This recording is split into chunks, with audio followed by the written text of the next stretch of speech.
ভূত মশাই, আমার লল পায়জামা নিয়ে ওখানে কি করছো? ওটা ফেরত দাও।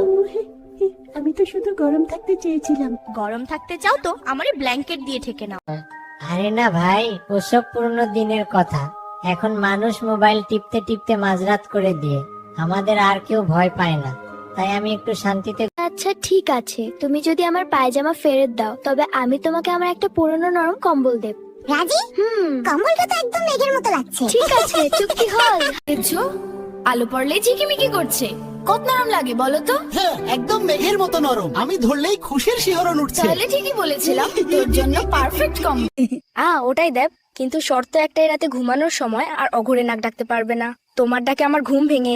ঠিক আছে, আর হবে না। প্রতিজ্ঞা।